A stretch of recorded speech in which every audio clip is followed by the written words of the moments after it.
Good morning everybody. आज हम लोग एक नए टॉपिक के साथ में आए हैं, वो है भारत की मिट्टियाँ। मतलब भारत की मिट्टी के बारे में अब हम लोग पढ़ते हैं, उसके बारे में कुछ जानकारी इकट्ठा करके आए हैं। उसके बाद हम क्या कर रहे हैं, आप लोगों के सामने डाल रहे हैं। तो देखिए, पहले मृदा क्या होता है।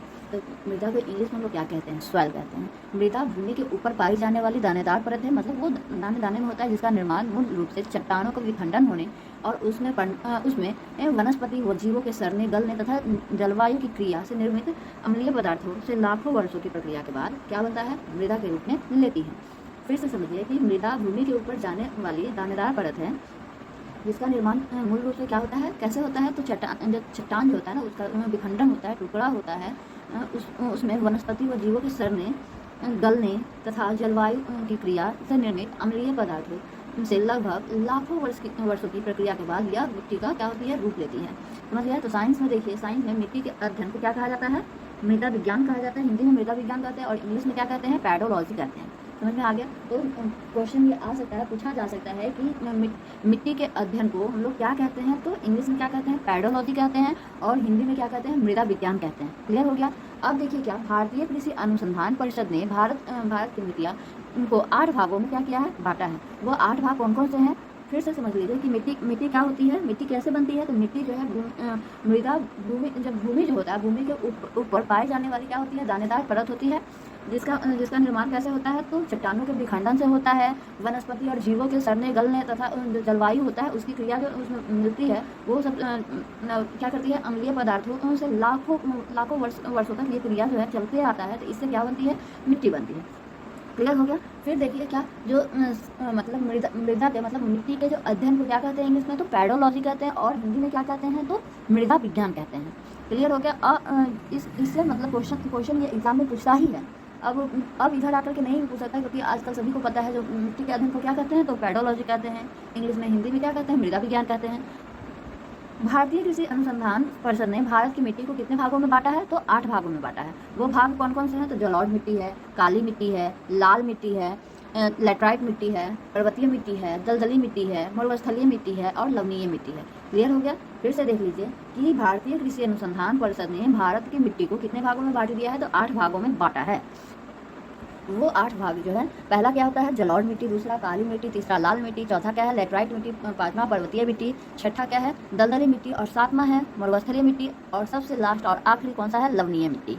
तो देखिए क्या कि भारत का सबसे ज़्यादा क्षेत्रफल पर पाए जाने वाली जो मिट्टियाँ हैं, वो मिट्टियाँ के प्रकार कौन कौन से हैं, तो सबसे ज़्यादा कौन सा पाया जाता है, तो जलोढ़ मिट्टी, फिर उसके बाद लाल मिट्टी, उसके बाद काली मिट्टी, उसके बाद लेटराइट मिट्टी। ये सब जो है ना ज़्यादा क्षेत्रफल में पाया जाता है। भारत में सभी मिट्टियों में मुख्यतः 3 तत्वों की कमी होती है। वो तत्व कौन कौन से हैं, तो नाइट्रोजन, फॉस्फोरस और ह्यूमस। ये याद ही कर लीजिए कि भारत की मिट्टियों में कौन कौन से तत्वों की कमी होती है, तो 3 तत्वों की कमी होती है। वो तत्व कौन कौन से हैं, तो नाइट्रोजन है, दूसरा नंबर पे फॉस्फोरस, तीसरा नंबर पे क्या है, ह्यूमस। मतलब ये तीनों मतलब मिट्टी में क्या होता है, कमी होता है।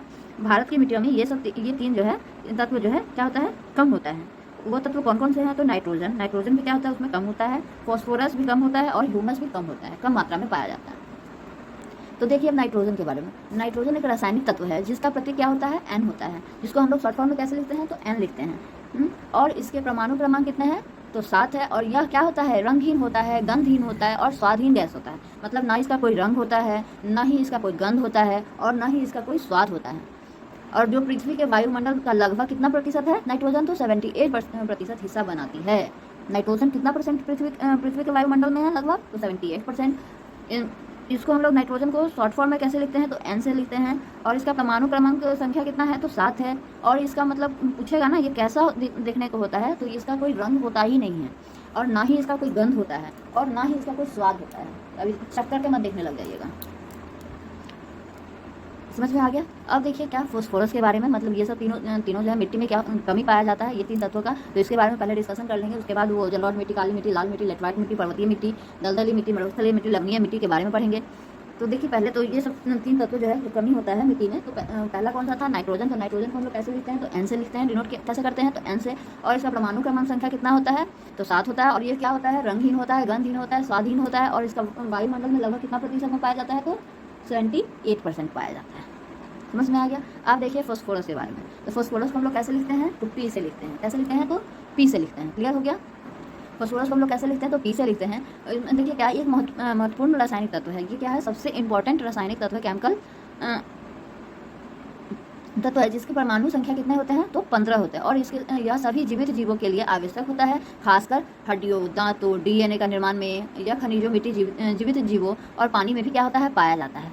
समझ गए? फिर से देख लीजिए, यह क्या है, एक महत्वपूर्ण रासायनिक तत्व है जिसकी परमाणु संख्या कितनी होती है, तो 15 होती है। और ये जो है खासकर किसके लिए आवश्यक होता है, तो हड्डी में, दांतों में, जो डीएनए का जो निर्माण होता है उसमें ये सब ये फास्फोरस का क्या होता है, यूज होता है। और देखिए क्या, यह खनिजों, मिट्टी, जीवित जीवों में भी क्या होता है, पाया जाता है। पानी में भी फास्फोरस पाया जाता है, तो समझ में आ गया, पानी में भी क्या होता है, फास्फोरस पाया जाता है। मिट्टी में तो बोले ही जो इसका कमी होता है, लेकिन अगर पूरा हो जाए तो मिट्टी क्या हो जाएगा, खूब उपजाऊ हो जाएगा। खनिजों में भी क्या होता है, पाया जाता है फास्फोरस, जीवित जीवों में भी पाया जाता है। और हमारे जो दांत होते हैं, दांतों में भी किसकी ज़रूरत होती है, फास्फोरस की ज़रूरत होती है। हड्डियाँ में भी किसकी ज़रूरत होती है, फास्फोरस की ज़रूरत होती है। अगर फास्फोरस नहीं रहेगा, अगर तो हम लोग का हड्डी क्या हो जाएगा, तुरंत टूट सकता है।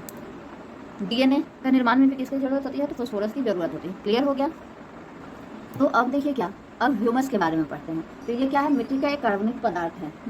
यह मिट्टी के सबसे ऊपरी परत में पाया जाता है। मिट्टी के सबसे ऊपरी परत में क्या पाया जाता है, तो ह्यूमस पाया जाता है। और ये काले और गहरे भूरे रंग का होता है।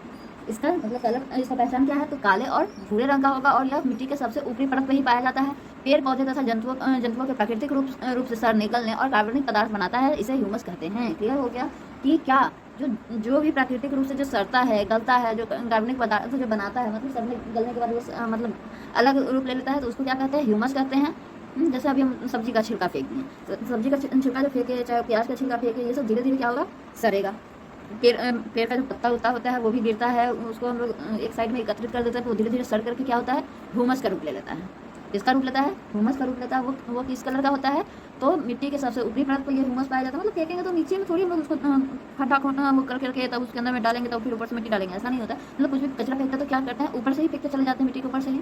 और उसका धीरे धीरे जब वो सड़ेगा तो वो किस रूप में आ जाता है, काला कलर का हो जाता है, भूरा कलर का हो जाता है। तो इसका क्या होता है, रंग, तो वो पहचान क्या होता है, काला कलर का होगा, भूरा कलर का होगा। मतलब जो सड़ेगा तो सड़ने के बाद क्या हो जाता है, काला कलर का हो जाएगा। चाहे कुछ मतलब अगर उजला उजला रहा तो धीरे धीरे सड़ने के बाद किस कलर में आ जाएगा, तो भूरा रंग का आ जाएगा।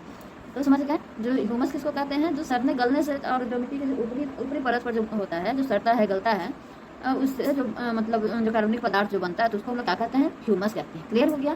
फिर देखिए अब किसके बारे में पढ़ते हैं, तो जलौढ़ मिट्टी के बारे में।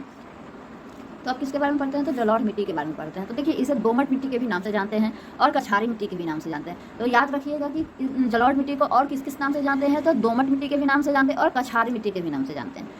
जलौढ़ मिट्टी नदियों द्वारा पहाड़ी क्षेत्रों से लाकर मैदानी क्षेत्रों में बिछा दी जाती है। और जलौढ़ मिट्टी भारत में पाई जाने वाली सर्वाधिक उपजाऊ मिट्टी है। मतलब क्या, देख लीजिए, वो नदी ये सब जगह से क्या करता है, जलौढ़ मिट्टी जो पहाड़ी वाला क्षेत्र होता है ना, वहाँ से वो जो मिट्टी को काट करके लाता है, और वो हम लोगों के मतलब जो मैदानी जो क्षेत्र होता है, मतलब फील्ड जहाँ पानी नहीं पहुँच पाता है, पहाड़ देखते हैं जो, मतलब उस क्षेत्र पर मिट्टी क्या होता है, बिछा देता है। जैसे गंगा के साइड का देख लीजिए, वो मिट्टी कहाँ से आता है, और वो गंगा के चारों बगल क्या होता है, मिट्टी मिट्टी मिट्टी मिट्टी जो देखते रहता है, तो वो क्या होता है, उपजाऊ मिट्टी है। तो वही समझ लीजिए, जो दोमट, उसको किस नाम से जानते हैं, तो दोमट मिट्टी के भी नाम से जानते हैं, कछारी मिट्टी के भी नाम से जानते हैं। जलौढ़ मिट्टी नदियों द्वारा, नदी जो होता है ना, वो जो अभी बताएं, गंगा नदी, ब्रह्मपुत्रा नदी, ये सब जो नदी सब जो है, कृष्णा, कावेरी, गोदावरी, समझ लीजिए। तो ये सब नदियों के द्वारा जो क्या होती है, वो पहाड़ वाले क्षेत्रों से मिट्टी को लाती है, और वो मैदानी वाले क्षेत्रों में क्या करती है, मिट्टी को बिछा देती है।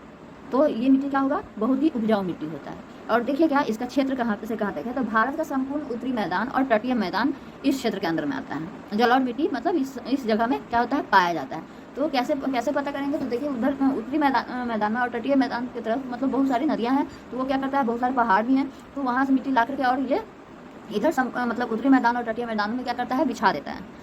और इसकी देखिए इसमें किस चीज़ की मतलब बहुत ज़्यादा मात्रा में होती है, तो चूना तथा पोटेशियम प्रचुर मात्रा में पाया जाता है। मतलब जो इसका मैक्सिमम जो क्वांटिटी होता है चूना का, पोटासियम का, ये सब बहुत ही मात्रा में पाया जाता है। और इसमें किस चीज़ की कमी होती है, तो नाइट्रोजन की, फास्फोरस की और ह्यूमस की। अभी कुछ देर पहले बताए थे, जो हमारे जो मतलब भारत में ये 3 तत्वों की क्या होती है, कमी होती है। वो 3 तत्व कौन कौन से हैं, तो नाइट्रोजन है, फास्फोरस है और ह्यूमस है। यहाँ तक क्लियर हो गया। तो फिर आगे इसी का थोड़ा सा और पढ़ते हैं।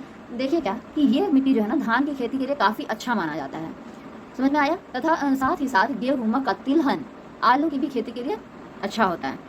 तो समझ लीजिए जलोढ़ मिट्टी किस किस सबसे ज़्यादा ये चावल मतलब धान की खेती के लिए क्या होती है, अच्छी होती है। और इसमें कौन कौन सा फसल और किया जाता है, तो देखिए गेहूँ भी हम लोग, जैसे गेहूँ भी उपजा लेते हैं, मक्का भी उपजा लेते हैं, तिलहन भी उपजा लेते हैं। तिलहन मतलब समझे, जिससे हम लोग तेल का जो सामग्री प्राप्त करते हैं, जैसे सरसों, राई, फिर बोलिएगा तो बादाम, ये सब जो है इससे हम लोग तीसी मतलब नहीं समझे अगर होइएगा तो वो लीन सीड, इंग्लिश में क्या कहते हैं उसे, लीन सीड कहते हैं। आलू के भी खेती के लिए क्या होता है, अच्छा होता है। अब देखिएगा जो जलोढ़ मिट्टी कितने प्रकार के होते हैं, तो 2 प्रकार के होते हैं। वो 2 प्रकार कौन कौन से हैं, तो पहला क्या होता है बांगर, और दूसरा क्या होता है खादर। बांगर मतलब क्या होता है, बांगर मतलब क्या होता है, तो पुरानी जलोढ़ मिट्टी होती है, और खादर मतलब क्या होता है, नई जलोढ़ मिट्टी। तो देखिए जो भंगार वाला जो आता है, जो मतलब जो कवाड़ी वाला आता है, तो बोलता है ना भंगार दे दो, भंगार मतलब जो आपके घर का जो पुराना जो कचरा सामान है वो आप क्या कीजिए, दे दीजिए। और खादर मतलब क्या होगा, नई सामान आप क्या कीजिए, अब खरीद करके ले आइए। तो देखिए बांगर मतलब पुरानी जलोढ़ मिट्टी और खादर मतलब नई जलोढ़ मिट्टी। क्लियर हो गया, फिर से समझ लीजिए, भंगार मतलब पुराना सामान और खादर मतलब नया सामान, ऐसे याद रखिए, तब याद रहेगा। जलोढ़ मिट्टी कितने प्रकार की होती है, तो 2 प्रकार की। पहला कौन तो पहला क्या है, पुरानी जलोढ़ मिट्टी, दूसरा क्या है, नई जलोढ़ मिट्टी। तो पुरानी जलोढ़ मिट्टी को बांगर के नाम से जानते हैं और नई जलोढ़ मिट्टी को खादर के नाम से जानते हैं। क्लियर हो गया। अब देखिए किसके बारे में पढ़ते हैं, तो काली मिट्टी के बारे में अभी बताते हैं। जो मतलब 8 प्रकार की मिट्टियाँ हमारे भारत में पाई जाती है, वो 8 प्रकार पहला पढ़ लिया जलोढ़ के बारे में, और दूसरा किसके बारे में पढ़ते हैं, तो काली मिट्टी के बारे में पढ़ते हैं। तो देखिए इस काली मिट्टी के बारे में, तो देखिए काली मिट्टी के बारे में, इसका निर्माण किसके लिए होता है, तो बेसाल चट्टानों के टूटने फूटने से होता है। मतलब कोई भी पूछेगा जो काली मिट्टी का निर्माण कैसे होता है, तो बोलिएगा जो बेसाल जो चट्टानें होती हैं उनके टूटने से फूटने से इसका क्या होता है, काली मिट्टी का निर्माण होता है। काली मिट्टी को देखिए रेगुर मिट्टी के भी नाम से जाना जाता है, कपास मिट्टी के भी नाम से जाना जाता है, लावा मिट्टी के भी नाम से जाना जाता है। तो समझ में आ गया। फिर से देख लीजिए, क्वेश्चन में ये आ सकता है, कहीं कहीं पे ये क्वेश्चन दिया रहता है, काली मिट्टी को हम लोग किस नाम से जानते हैं। ऑप्शन में कुछ कुछ दिया रहेगा, और उसमें कहीं पर रेगुर मिट्टी भी लिखा रहेगा, कहीं पर कपास मिट्टी भी लिखा रहेगा, कहीं पर लावा मिट्टी भी लिखा रहेगा। तो कन्फ्यूजन में मत होइएगा। काली मिट्टी को हम लोग रेगुर मिट्टी के भी नाम से जानते हैं, कपास मिट्टी के भी नाम से जानते हैं, और लावा मिट्टी के भी नाम से जानते हैं। इस मिट्टी का काला रंग किसके कारण होता है, तो टिटनीफेरस मैग्नेटाइट के कारण की उपस्थिति के कारण होता है। मतलब इसका काला रंग किस कारण होता है, तो टिटनीफेरस मैग्नेटाइट की उपस्थिति के कारण काली मिट्टी का रंग क्या होता है, काला होता है। यह किस किस क्षेत्रों में पाई जाती है, तो यह मध्य प्रदेश, गुजरात, महाराष्ट्र, उत्तरी कर्नाटक, ये सब में क्या होते हैं, पाया जाता है। और देखिए क्या प्रायद्वीपीय भारत में काली मिट्टी क्या होता है, सबसे ज़्यादा पाया जाता है। तो क्लियर हो गया। फिर से देख लीजिए वह कौन कौन से काली मिट्टी जो है कौन कौन से क्षेत्रों में पाया जाता है, तो काली मिट्टी मध्य प्रदेश, गुजरात, महाराष्ट्र, उत्तरी कर्नाटका, ये सभी जगह पाया जाता है। और याद करने वाला क्या है, तो ये प्रायद्वीपीय भारत में काली मिट्टी क्या होता है, सबसे ज़्यादा पाया जाता है। देखिए काली मिट्टी का सबसे ज़्यादा विस्तार कहाँ से है, तो महाराष्ट्र में देखने के लिए मिलता है। तो महाराष्ट्र में क्या है, काली मिट्टी सबसे ज़्यादा मिलता है। काली मिट्टी कपास की खेती के लिए क्या होता है, उपयुक्त होता है। मतलब कपास का जो भी खेती करता है, तो उसमें क्या किस चीज़ का ज़रूरत होता है, तो काली मिट्टी का यूज़ होता है। क्लियर हो गया। फिर से देख लीजिए काली मिट्टी का, तो इसका निर्माण किस लिए होता है, तो बेसाल चट्टानों के टूटने फूटने से होता है। काली मिट्टी को किस नाम से जानते हैं, तो रेगुर मिट्टी के नाम से, कपास मिट्टी के नाम से, लावा मिट्टी के भी नाम से जानते हैं। इस मिट्टी का रंग जो है काला होता है। किस कारण काला होता है, तो टिटनीफेरस मैग्नेटाइट की उपस्थिति के कारण इसका रंग क्या होता है, काला होता है। और यह किस किस क्षेत्रों में पाया जाता है, तो मध्य प्रदेश, गुजरात, महाराष्ट्र और उत्तरी कर्नाटका में पाया जाता है। और याद करने के लिए क्या, जो ये प्रायद्वीपीय भारत में काली मिट्टी क्या होता है, सबसे ज़्यादा मात्रा में पाया जाता है। और एक क्वेश्चन ये भी आता है, जो मतलब कपास की खेती के लिए कौन सी मिट्टी लाभदायक होती है, तो कौन सी मिट्टी लाभदायक होती है, तो काली मिट्टी। और काली मिट्टी का सबसे ज़्यादा विस्तार कहाँ पर देखने के लिए मिलता है, तो महाराष्ट्र में। क्लियर हो गया काली मिट्टी के बारे में। तो अब हम लोग दूसरी मिट्टी के बारे में पढ़ते हैं। तो थोड़ा सा और देख लीजिए क्या काली मिट्टी के बारे में। काली मिट्टी को जुते हुए खेत की मिट्टी भी कहते हैं। मतलब जो खेत जो जुताता है, तो नीचे वाला मिट्टी क्या होता है, ऊपर आ जाता है, और ऊपर वाला मिट्टी क्या हो जाता है, नीचे चला जाता है। तो काली मिट्टी को हम लोग और किस नाम से जानते हैं, तो जुते हुए खेतों की मिट्टी भी कहते हैं। क्योंकि काली मिट्टी में जल सोखने की क्षमता क्या होता है, अधिक होता है। और जब इसके ऊपर धूप पड़ती है तो इसमें दरारें पड़ जाती है, जिसके कारण इसे जुते हुए खेत की मिट्टी भी कहते हैं। समझ गए, क्लियर हो गया। अब देखिए किसके बारे में पढ़ते हैं, तो लाल मिट्टी के बारे में। लाल मिट्टी क्या है, प्रायद्वीपीय भारत में कम वर्षा वाले क्षेत्रों में पाई जाती है। जहाँ पर वर्षा कम होगा वहाँ पर कौन सा मिट्टी पाया जाता है, तो लाल मिट्टी पाया जाता है। कैसे क्लियर हो गया, तो प्रायद्वीपीय भारत में कम वर्षा वाले क्षेत्रों में कौन सी मिट्टी पाई जाती है, तो लाल मिट्टी पाई जाती है। इस मिट्टी का लाल रंग फेरिक ऑक्साइड की उपस्थिति के कारण होता है, और इस मिट्टी में लोहा और सिलिका की अधिकतम पाई जाती है। तो फिर से देख लीजिए क्या, कि लाल मिट्टी प्रायद्वीपीय भारत में कहाँ पाया जाता है, प्रायद्वीपीय भारत में जहाँ पर कम वर्षा होती है वहाँ पर लाल मिट्टी पाई जाती है। और इस मिट्टी का रंग लाल क्यों होता है, तो फेरिक ऑक्साइड की उपस्थिति के कारण इसका रंग क्या हो जाता है, लाल हो जाता है। इस मिट्टी में लोहा और सिलिका की क्या होती है, अधिकता पाई जाती है। मतलब अधिक मात्रा में लोहा और सिलिका पाया जाता है।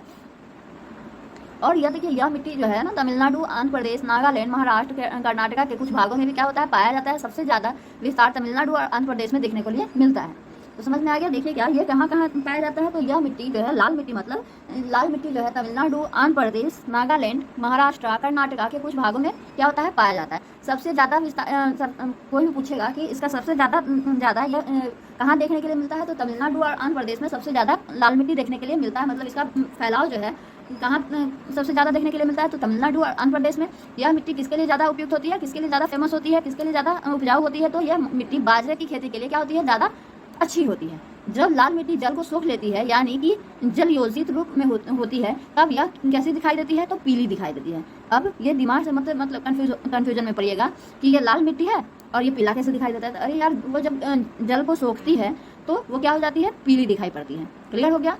फिर से एक बार समझा दें या कि फिर आगे बढ़ें। देखिए फिर से एक बार समझा देते हैं क्या कि लाल मिट्टी जो है वो प्रायद्वीपीय भारत में कम वर्षा वाले क्षेत्रों में क्या होता है, पाया जाता है। जहाँ वर्षा कम होगी प्रायद्वीपीय भारत में, तो वहाँ ये लाल मिट्टी पाई जाती है। इस मिट्टी का लाल रंग किसके कारण होता है, तो फेरिक ऑक्साइड की उपस्थिति के कारण होता है। और इस मिट्टी में सबसे ज़्यादा मात्रा में क्या क्या पाया जाता है, तो लोहा और सिल्का पाया जाता है।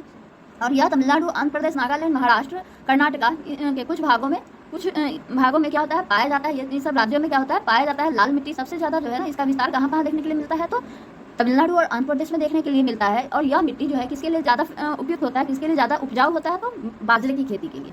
समझ में आ गया। और देखिए क्या जो यह मिट्टी जो है ना, मतलब लाल मिट्टी जो है, तो ये जल को सोख लेती है, तो यह कैसी दिखाई देती है, तो पीली रूप में दिखाई देती है, मतलब पीला दिखाई देता है। समझ में आ गया, क्लियर हो गया। फिर देखिए अब हम लोग किसके बारे में पढ़ेंगे, तो लेटराइट मिट्टी के बारे में। तो देखिए अब लेटराइट मिट्टी के बारे में, यह मिट्टी जो है ना उस क्षेत्रों में पाई जाती है जहाँ पर कितना 200 सेंटीमीटर से अधिक वर्षा या अत्यधिक गर्मी पड़ती है। तो वहाँ पर कौन सी मिट्टी पाई जाती है, तो लेटराइट मिट्टी पाई जाती है। इसे मखमली मिट्टी के भी नाम से जानते हैं। इसे और किस नाम से जानते हैं, तो मखमली मिट्टी के नाम से। और ये कहाँ पाई जाती है, तो जहाँ उस क्षेत्र में पाई जाती है जहाँ क्या होता है, 200 सेंटीमीटर से अधिक वर्षा होता है। 200 सेंटीमीटर से जो अधिक वर्षा होगा वहाँ पर कौन सा मिट्टी पाया जाता है, तो लेटराइट मिट्टी पाया जाता है। और इसे किस नाम से जानते हैं, तो मखमली मिट्टी के भी नाम से जानते हैं। इस मिट्टी में लो ऑक्साइड और अल्मोनियम की मात्रा क्या होती है, भरपूर मात्रा में पाई जाती है। और लो ऑक्साइड के कारण इस मिट्टी का रंग क्या होता है, लाल होता है। इस मिट्टी में निष्क्षालन मतलब लीचिंग की प्रक्रिया देखने के लिए मिलती है।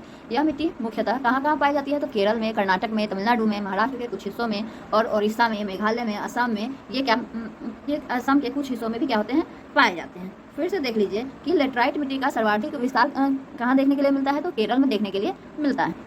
लेटराइट मिट्टी का सर्वाधिक विस्तार कहाँ देखने के लिए मिलता है, तो केरल में देखने के लिए मिलता है। और लेटराइट मिट्टी जो है ना किसके लिए फेमस है, तो चाय की खेती के लिए, कॉफ़ी की खेती के लिए, इलायची के लिए, काजू के लिए, ये सब के लिए क्या होती है, लेटराइट मिट्टी का यूज़ होता है। लेटराइट मिट्टी उपजाऊ होते हैं किस किस चीज़ों के लिए, किस चीज़ की खेती के लिए, तो चाय के लिए, कॉफ़ी के लिए, इलायची के लिए, काजू के लिए, ये सब चीज़ों में क्या होती है, लेटराइट मिट्टी का क्या होता है, सर्वाधिक उपयुक्त होता है। लेटराइट मिट्टी का उपयोग ईंट बनाने के लिए भी किया जाता है। क्वेश्चन समझ लीजिए कि ईंट बनाने में कौन सी मिट्टी का यूज़ किया जाता है, तो लेटराइट मिट्टी का। क्लियर हो गया। फिर से एक बार लेटराइट मिट्टी के बारे में रिवीजन कर लेते हैं। यह मिट्टी जो है ना उस क्षेत्र में पाई जाती है जहाँ कितने सेंटीमीटर से अधिक वर्षा होती है, तो 200 सेंटीमीटर से अधिक वर्षा होती है। और इसे किस नाम से जानते हैं, तो मखमली मिट्टी के भी नाम से जानते हैं। इस मिट्टी में लो ऑक्साइड और अल्मोनियम की मात्रा क्या होती है, भरपूर होती है। और लो ऑक्साइड के कारण इस मिट्टी का रंग क्या होता है, लाल होता है। इस मिट्टी में लीचिंग की प्रक्रिया देखने के लिए मिलती है। और यह मिट्टी मुख्यतः कहाँ कहाँ पाई जाती है, कौन कौन से राज्यों में, तो केरल में, कर्नाटक में, तमिलनाडु में, महाराष्ट्र के कुछ हिस्सों में, और उड़ीसा में, मेघालय में, असम के कुछ हिस्सों में भी पाए जाते हैं। लेटराइट मिट्टी का सर्वाधिक विस्तार कहाँ देखने के लिए मिलता है, तो केरल में देखने के लिए मिलता है। लेटराइट मिट्टी चाय की खेती के लिए, कॉफ़ी की खेती के लिए, इलायची की खेती के लिए, काजू की खेती के लिए क्या होता है, सर्वाधिक उपयोग होता है। और ईंट बनाने के लिए भी किस मिट्टी का उपयोग होता है, तो लेटराइट मिट्टी का उपयोग होता है। क्लियर। आगे बढ़ते हैं, देखते हैं किसके बारे में, तो अब पर्वतीय मिट्टी के बारे में समझते हैं। तो देखिए आप पर्वतीय मिट्टी के बारे में, तो इस प्रकार की मृदा का विस्तार पर्वतों पर देखने को मिलता है। समझ में आ गया। जैसे ही समझ लीजिए पर्वतीय मिट्टी तो कहाँ पर देखने के लिए मिलेगा, तो पर्वतों पर। जहाँ पर हिमालय पर्वत का विस्तार है वहाँ पर इसी प्रकार मिट्टी पाई जाती है। पर्वतीय मिट्टी का विस्तार कहाँ है, तो जम्मू कश्मीर में, लद्दाख में, हिमाचल प्रदेश में, उत्तराखंड में, सिक्किम में, अरुणाचल प्रदेश में देखने के लिए मिलता है। और पर्वतीय ढालों पर सेब, चाय, नाशपाती की खेती की जाती है। समझ में आ गया। पर्वतीय मिट्टी कहाँ देखने के लिए ज़्यादा मिलता है, तो पर्वतीय क्षेत्रों में ज़्यादा देखने के लिए मिलेगा, जहाँ पर क्या है। अब पर्वतीय मिट्टी का विस्तार कहाँ से कहाँ तक है, तो देख लीजिए कौन कौन से राज्य में पाया जाता है, तो जम्मू कश्मीर, लद्दाख, हिमाचल प्रदेश, उत्तराखंड, सिक्किम, ये सब जगह पर क्या है, पर्वत है। तो समझ लीजिए वहाँ पर पर्वतीय मिट्टी पाया जाएगा, अरुणाचल प्रदेश में देखने के लिए मिलता है। और ये पर्वतीय मिट्टी जो है ना किस चीज़ की खेती के लिए ज़्यादा प्रसिद्ध है, तो वहाँ पर देखिए जहाँ पर पर्वत है वहाँ पर क्या होगा, देखिए अभी बताएं तो जम्मू कश्मीर में भी किसकी खेती की जाती है, तो सेब की, चाय की, नाशपाती भी कहाँ पर मिलता है ज़्यादा सस्ता, तो जम्मू कश्मीर में। वहाँ हर एक वैरायटी का मिलेगा। अब हम लोग 2-3 प्रकार के सेब के बारे में जानते हैं। जो सेब जो हम लोग एप्पल जो खाते हैं तो एक देखते हैं जो हल्का ग्रीन में रहता है, एक रेड में रहता है। रेड में भी एक हल्का अंदर का उसका जो पोर्सन जो होता है सख्त वाला होता है, एक बालू जैसा होता है। तो मतलब कितने सारे प्रकार के होते हैं। और जम्मू कश्मीर में जाइएगा ना तो आपको और मतलब ग्रेड का आपको क्या मिलेगा, सेब देखने के लिए मिलेगा, मतलब एप्पल बोले तो। और नाशपाती भी अलग अलग ग्रेड का मिलेगा। हम लोग तो एक ही बस नाशपाती जानते हैं, और वहाँ जाइएगा तो मतलब अच्छा से अच्छा भी नाशपाती मिलता है। तो समझ लीजिए पर्वतीय क्षेत्रों में सेब का, चाय का, नाशपाती ये सब का खेती किया जाता है। और देखिए किसके बारे में, तो दलदली मिट्टी के बारे में। अब दलदली मिट्टी क्या होता है, तो देखिए दलदली मिट्टी का विकास अत्यधिक वर्षा और वनस्पतियों के सड़ने के कारण होता है। दलदली मिट्टी में ह्यूमस की मात्रा अधिक होती है, समझ गए। दलदली मिट्टी का विस्तार मुख्यतः केरल, उत्तराखंड, वेस्ट बंगाल के कुछ क्षेत्रों में देखने के लिए मिलता है। फिर से समझ लीजिए, दलदली मिट्टी का विकास अत्यधिक वर्षा और वनस्पतियों के सड़ने गलने के कारण क्या होता है। और दलदली मिट्टी में किसकी मात्रा अधिक होती है, तो ह्यूमस की मात्रा अधिक पाई जाती है। और इसका जो विस्तार जो है ये किस किस राज्यों में पाया जाता है, तो दलदली मिट्टी तो केरल में, उत्तराखंड में और वेस्ट बंगाल के कुछ क्षेत्रों में क्या होता है, दलदली मिट्टी देखने के लिए मिलता है। समझ में आ गया। अब आगे बढ़ते हैं, किसके बारे में पढ़ते हैं, तो मरुस्थलीय मिट्टी के बारे में। तो देखिए मरुस्थलीय मिट्टी के बारे में, तो इस प्रकार की जो मिट्टी होती है ना वो क्या होती है, नमी, इसमें नमी की क्या होती है, कमी होती है। इस प्रकार की मिट्टी में किसकी कमी होती है, तो नमी की कमी होती है। समझ में आ गया। और इसका विस्तार भारत में मुख्यतः कहाँ कहाँ होता है, तो राजस्थान में, गुजरात में, साउथ पंजाब में, साउथ हरियाणा में, मतलब दक्षिणी पंजाब में, दक्षिणी हरियाणा में देखने के लिए मिलता है।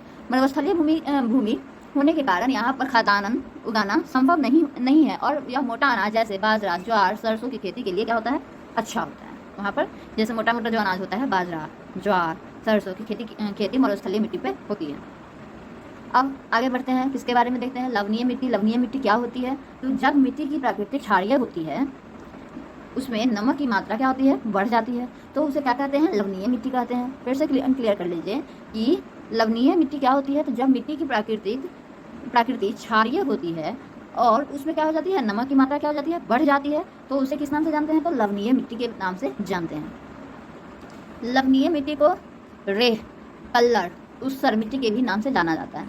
तो क्वेश्चन आप समझ गए होइएगा क्या, कि लवणीय मिट्टी को और किस किस नाम से जाना जाता है। ऑप्शन दिया रहेगा, उसमें कहीं पर रेह भी लिखा रहेगा, कहीं कोई एग्जाम में कलर भी लिखा रहता है, कोई एग्जाम में ऊसर भी लिखा रहता है, तो कंफ्यूजन में मत होइएगा। लवणीय मिट्टी को ही ये तीनों नाम से जाना जाता है। कौन कौन से तीनों नाम है, तो रेह है, कलर है, ऊसर है।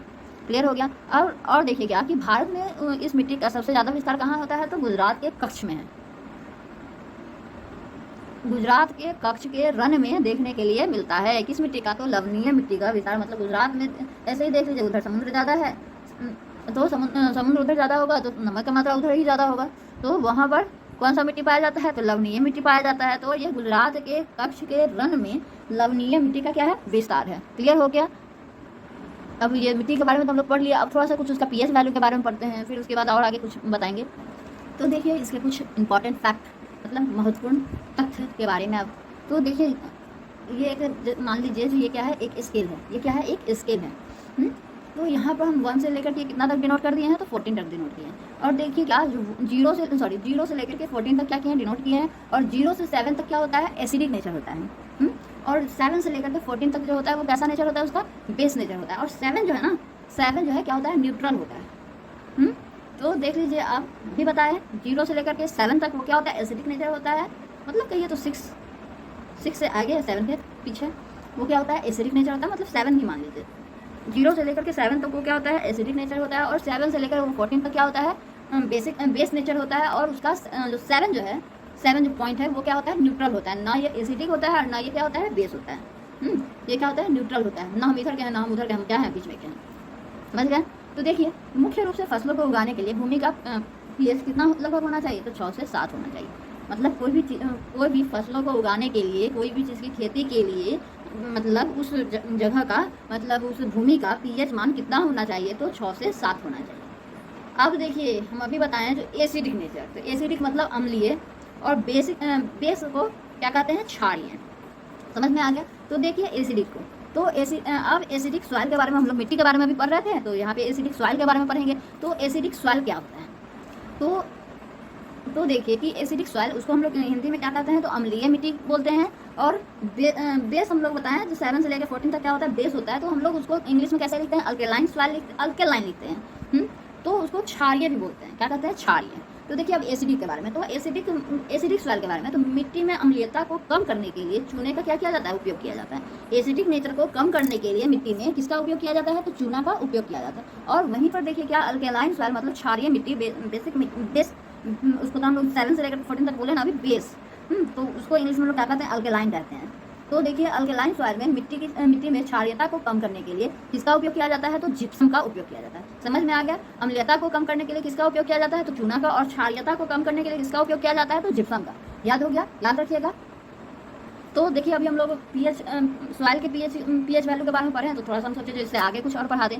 तो देखिए अब पीएच वैल्यू के बारे में समझते हैं। हमारे आम जीवन में, हमारे रोजमर्रा की ज़िंदगी में हम लोग क्या कैसे यूज़ करते हैं, और वो क्या होता है, एसिडिक होता है कि बेस होता है कि न्यूट्रल होता है, उसके बारे में थोड़ा सा जान लेते हैं। तो देखिए जो बैटरी जो होता है ना, बैटरी में जो एसिड, जो तेजाब पाया जाता है, वो क्या होता है, जीरो जो क्या होता है, बैटरी एसिड होता है।